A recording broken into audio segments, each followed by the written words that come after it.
What if one thing could add years to your life, sharpen your mind, boost your mood, and reshape your body? Well, it exists. It's science-backed, and it's changing lives, especially for women. In this episode of Message-meg, we reveal the truth and why it's the real fountain of youth. So, get ready to rewrite everything you thought you knew about fitness. This isn't about bulking up, it's about building you up. And the conversation starts now. Welcome to Message-meg, everyone. I'm Meg Farris.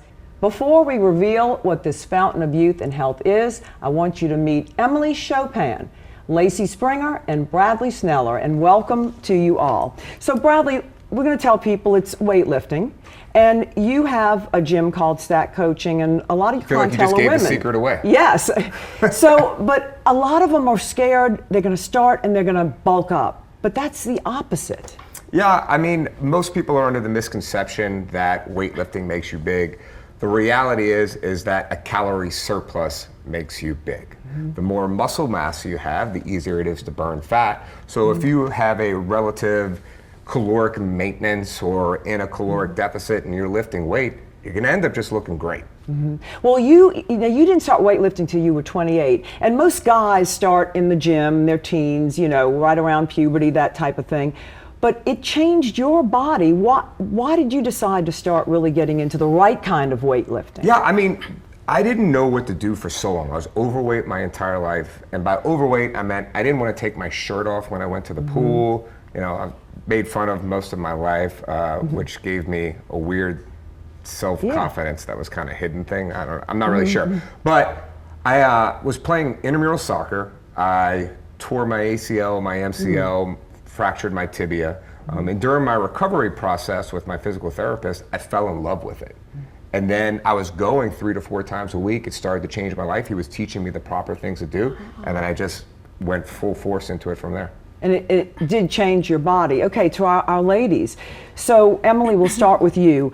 I didn't believe that you didn't have these cut arms and cut body before, and you proved me wrong.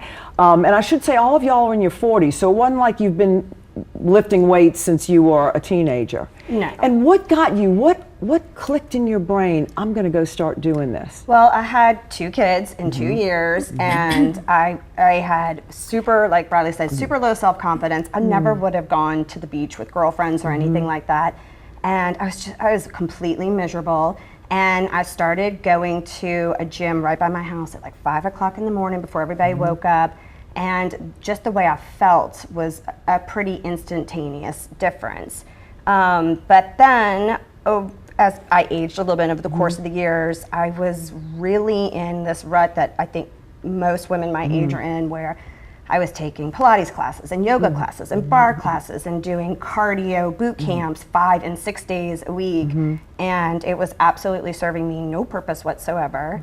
Until a girlfriend had started going to Stacked about 2.5 years ago and convinced me to switch and to try something different, which I was so hesitant to do. Yeah, why? Well, what did you think lifting? I thought we were going to be flipping tires and dragging weights, and I had stalked them on Instagram, and people like Lacey throw around 300 pounds like it's nothing. And I was like, there's absolutely no way I can do that. And so, obviously I did not pick up 300 pounds on day one. I still don't pick up 300 pounds, but it was just really fun and really life-changing immediately. It is, and we should note, you have a full-time job, you are married, you have children, I mean, you're doing carpool, you're doing all those things and fit this hour in to completely change your body. Lacey, what's your story?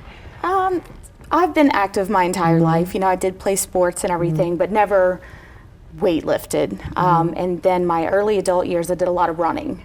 I had I was a young mom, and while she was playing soccer and piano, I would just run, and always wondered why I didn't see results. Why don't I look toned and fit?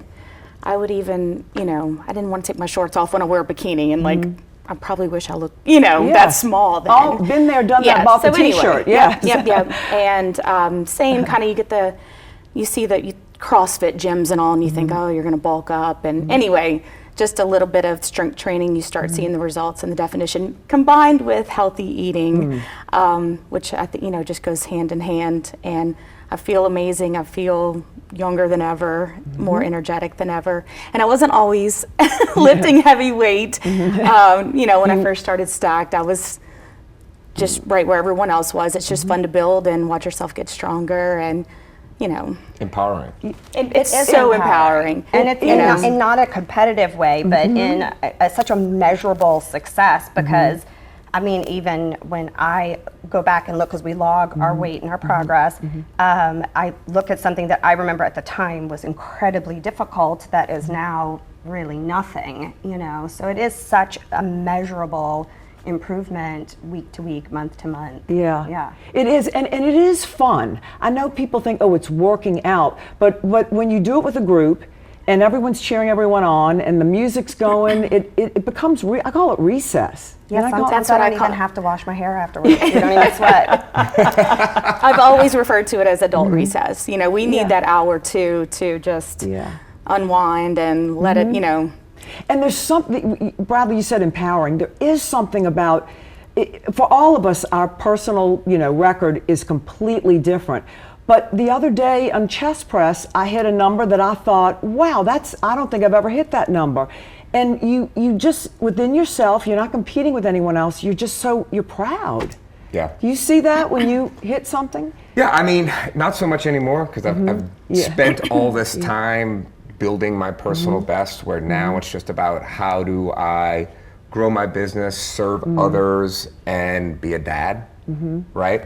And so for me, it's finding this balance in my life after I've spent so much time transforming my body.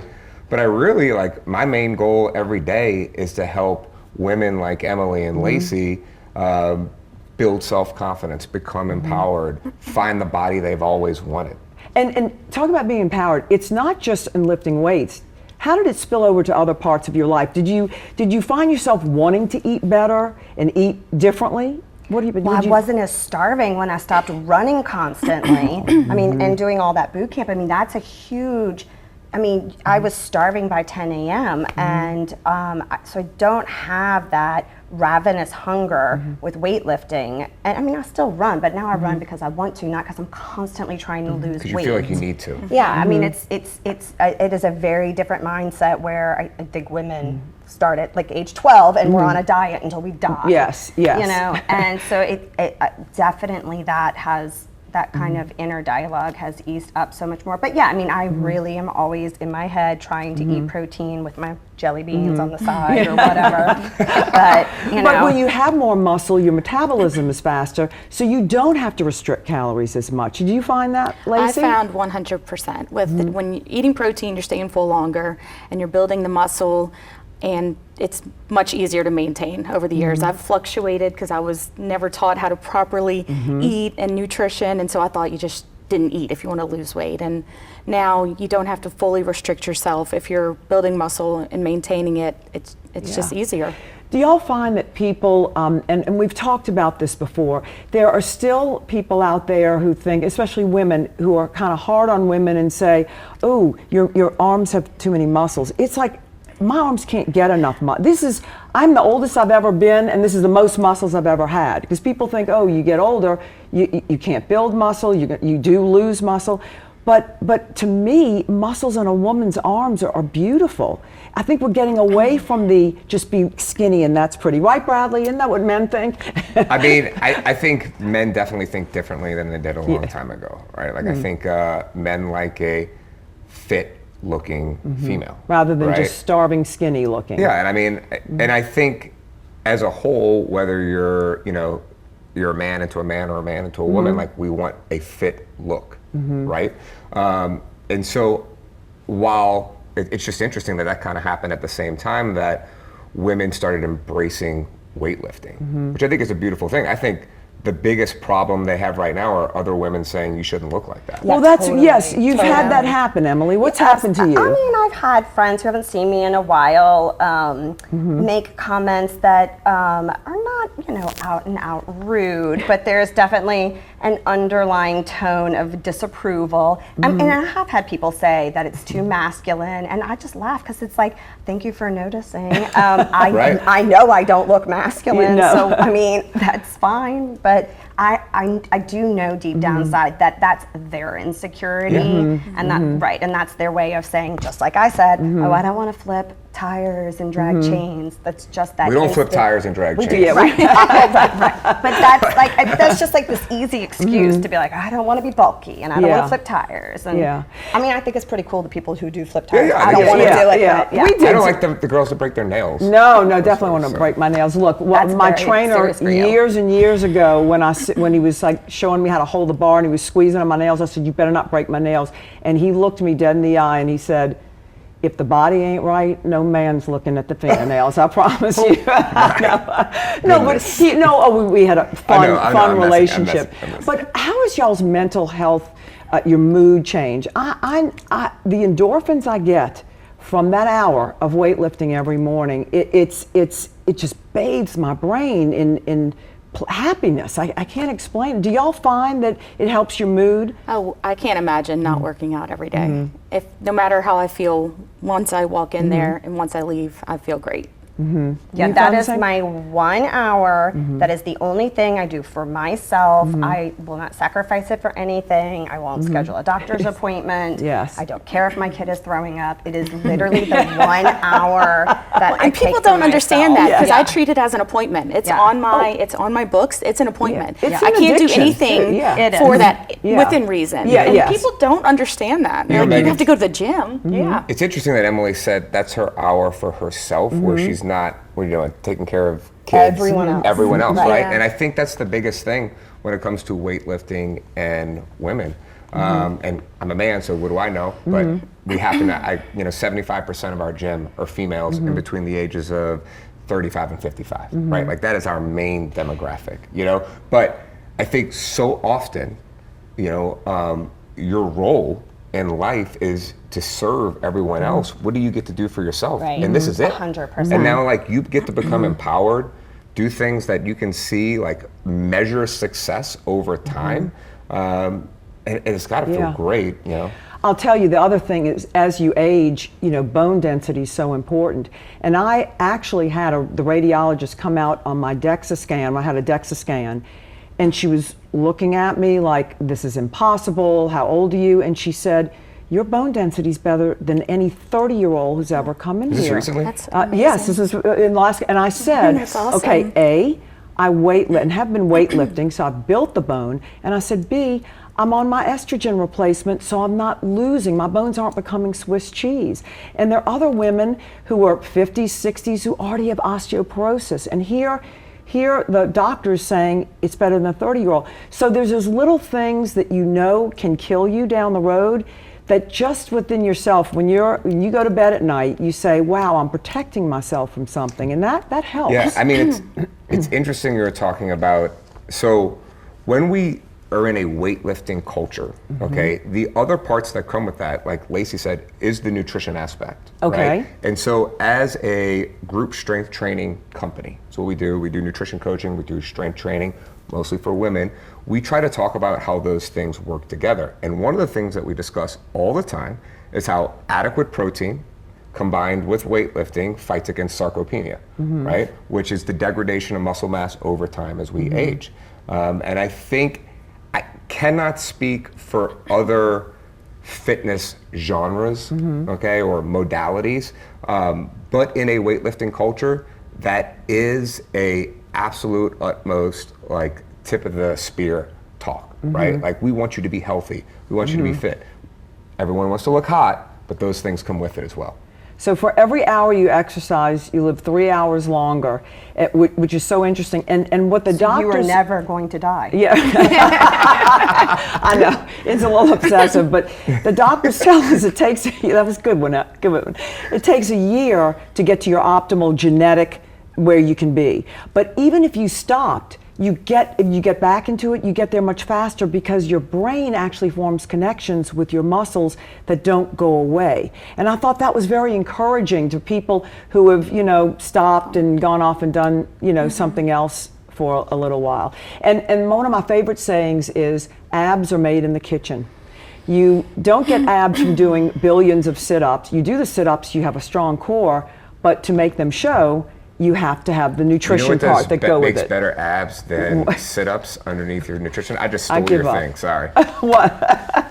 Weightlifting. Yes, absolutely. So I hope people at home can understand that this is life-changing. And the studies that show that it increases how long your cells live, it actually makes each cell have the formula in it that makes each cell live longer, which is interesting.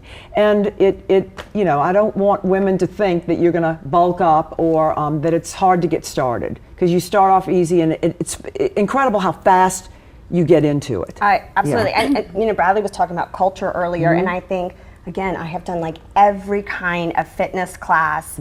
Same here. Especially in those last 3 years before I went to Stacked, and it was not a group effort, that's for sure. And then I will never forget the first day I went to the gym, my friend who encouraged me to switch over wasn't taking the same class I was. I knew no one there. And one of the guys that we take morning class with opened the door for me, showed me around, and I was not expecting that. I had never worked out with men before, and I was instantaneously shocked at the external motivation that everyone gives each other. That does make it so much less intimidating. Everyone has a bad day, everyone has a good day, but the culture of weightlifting, I do think, is so different than running on the treadmill. Good point, because we're all encouraging each other to do your best. It's not 100%. like we're encouraging you to lift the same as me, because Absolutely. genetically it's impossible. Okay, Bradley, you had said that there were some women who didn't want to come on because they didn't want to show their befores, even though and I thought, you know what, it's not fair for me to ask y'all to come on and show your befores and for me not to do it. So even though it's going to burn people's retinas out, I'll show you my befores and afters. So there you go. Now you've seen it, and I just want to be just as vulnerable as everyone else to show that we can all improve. All right, y'all have been great. Thank you very much. Meg. Thanks, Meg. When we come back, our fitness experts have written books, been on national TV shows, and published new findings, as well as changed the lives and health of everyone from children to world-class athletes and movie stars. Welcome back to Message Meg, everyone. All the online video advice from gym trainers is nowhere near the knowledge and expertise of our next two guests. Fitness expert Mackie Shulstone has trained elite military, tennis champ Serena Williams, NFL players, champion prize fighters, and Terminator star Linda Hamilton. And Dr. Melinda Southern has published studies and worked with obese children, changing the course of their health. She's a licensed clinical exercise physiologist whose Trim Kids program is recognized by the National Cancer Institute and the U.S. Surgeon General for the use at the YMCA. And all people have to do is look at, this is just some of the publications in front of us that the two of y'all have done. Okay, so let's start with strength training. And a lot of women, mostly, Dr. Southern, a lot of women think, oh, I'm going to bulk up. Oh, I'm going to look too big. It's going to make my neck big. But it's the opposite of what it does. Actually, it makes them look leaner and less thick because the muscles contract and the tissue around it is pulled with it. And strength training has benefits to those who want to lose weight, reduces abdominal obesity. So if you strength train, you're actually going to have a toner physique than if you don't strength More train. compact. More Now, compact, not big and bulky. Big and bulky requires power training. And, Mackie will talk about that, I'm sure. When you power train, you lift heavy weights against, very rapidly, and you take in a lot of calories to get those big muscles. And while women can increase their muscle size, strength training, or resistance training, as it's sometimes called, doesn't do that. It just makes you leaner. I think a lot of people maybe see people who have been on steroids or something in these competitions and they think, oh, that's what happens. But that is not naturally what happens. And Mackie, you train women and you train them for whatever sport they're in, but you've always taught people that you carry fat around, muscle carries you around. So muscle is lean and compact, and women actually get smaller and keep fat weight off more easily. Well, Dr. Southern and I were talking before the segment. It's all about your health span versus lifespan, and it's all about a new term called metabolic age. And when you talk about the preservation of lean muscle, especially after the age of 40, when we as humans can, especially women, can be subject to what's called sarcopenia, the aging loss of muscle, and dynapenia, the aging loss of strength. So it's critical that not only, as Dr. Southern pointed out, that whether you're a man or a woman, that you progressively start to include strength training of all the major muscle groups, and you back it up with the proper amount of protein, which is going to change between someone younger and someone my age. I'm 74. And so strength training and adequate protein at my age is totally different than, say, one of my sons who's 33. Okay, so what, just not with a lot of mathematic formulas, but how much protein does one need in 70s, in 60s, 50s, 40s to maintain and build muscle? Well, when you think about it, that muscle is 70% water and 30% amino acids, you have to look at the fact that, let's take me for instance, I'm very physically active. And as a result, my requirement is at a baseline of 1.6 grams per every 2.2 pounds. Now, if I was going to be really specific, I would do a body composition with a DEXA scan or some of the more advanced the determination, and I would base it on the actual pounds of lean muscle I have. Remember, fat-free tissue includes bone, so you have to be able to get right down to how much muscle you have and feed the muscle, not the fat. And a lot of those scales now tell you how much of your weight is water, how much is fat. But just for the average Joe, how many, what is it, half your body weight times, how many grams that you need? What is it? What's the simple formula? I mean, maybe even more simply is just, you should have protein at each meal. And, according to your body weight will determine how many grams of protein you need. So it's hard to give a number for each person.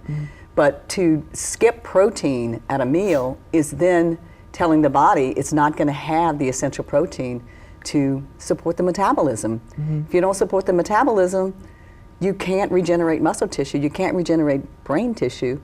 You begin to become metabolically sick, as Mackie said. All right, well, you brought up the brain. Some of the studies that I've been reading amaze me. Just doing weightlifting changes your brain. It protects you from dementia. Yes. And we've been taught as women, jog, jog, jog, get on the elliptical, on the stair climber. But what does it do for your brain? Well, when you have sarcopenia, as Mackie talked about, which is muscle loss. Muscle loss, when you lose muscle tissue, along with that becomes brain tissue loss, brain circulation problems. Parts of your brain cells do not renew, and this leads to cognitive impairment. So there's a direct relationship between how much muscle mass you have and how well your brain functions because of that. So if you allow yourself to sit in a rocking chair after you retire for years and you don't move those muscles and they atrophy or they lose their structure, you won't be able to do the metabolism that supports the brain. The brain will not have the chemicals circulating around to keep it from shrinking. And just weightlifting changes the way your muscle metabolizes your food, and so you're less likely to become diabetic? Well, yeah, because insulin uptake happens in the muscle tissue. We've talked about this before. So if you don't have muscles who are muscles that are metabolically active, you can't use the insulin to lower your blood sugar. That then starts this cycle toward metabolic dysfunction. Your metabolism isn't working. Then when you eat, instead of the food that you eat as fuel going to your muscles to generate energy, they get shunted to your gut, to your abdominal fat. That creates these nasty fat cells that get sucked up in your bloodstream and then get deposited in all your organs, including the brain. Interesting. Metabolically sick means everything's sick. Everything. If your metabolism is not running at its most efficient point, you will become a sick person. And Mackie, one of the things you're concerned about is people who are on the GLP-1 injections who don't weightlift as well because they're losing muscle, and that causes problems? Well, you know, Meg, a long time ago, I had my comprehensive weight management program at Oxnard, 7 years, EJ, 6 years, and St. Charles Parish Hospital, 2 years. And we did metabolic studies on everybody coming in. And one of the things we saw, and you talk about specifically women, is that if you're not looking at how much muscle, lean tissue you have, and then typing it to protein, as Dr. Southern says, your changes in metabolism. But you realize that even on a calorie-restricted program, you can lose as much as 15% of your lean tissue. Studies are now conclusive that the GLP-1, the glucagon-like peptides, will have as much as 40% of your scale weight loss in muscle. Okay, but what if you weight lift? What if you eat the protein and weight lift? Well, you've hedged your bet as long as you're doing a full body. But remember, you're talking about a peptide that a drug is controlling. So even when you're doing the lean muscle, the development, and you're getting the right amount of protein, you still have an inherent risk. Why do you think all Pfizer and all Glaxo are all scrambling now to find a way to put something into the GLP and the GIP1, that's glucose insulinogenic peptide, to stop this major muscle loss? And the reason, metabolism.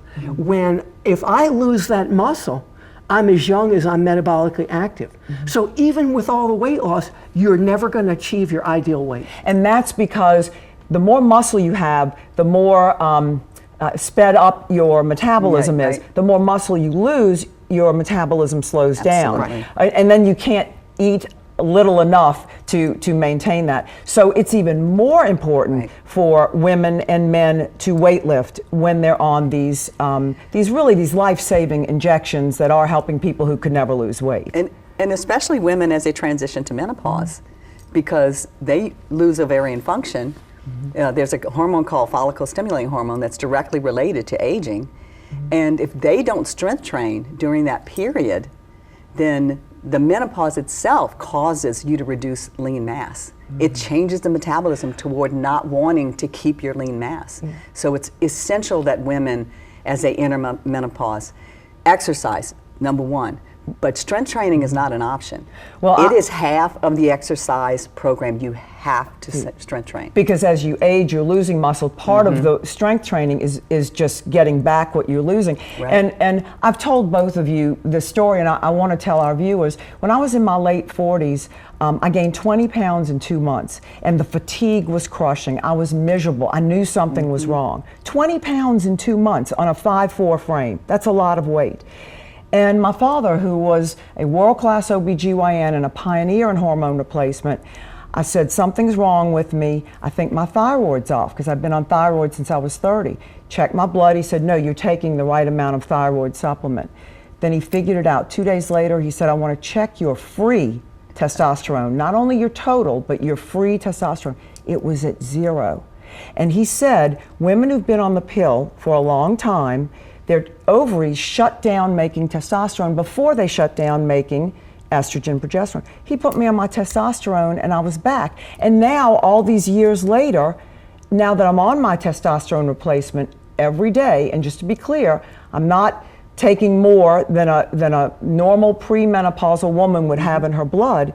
Now, when I go to the gym, I can build muscle because I'm getting results because the ingredients are in my body. And Mackie, you're a big proponent of people replacing their hormones. If you're throwing all the cards on the table, I have been hypogonadic, that means low testosterone, and I may have played college football at Tulane as the lightest person in the college at 143 pounds. I could have very well been testosterone deficient, but I had no symptoms. I've been on a testosterone injection for 15 years, every 2 weeks.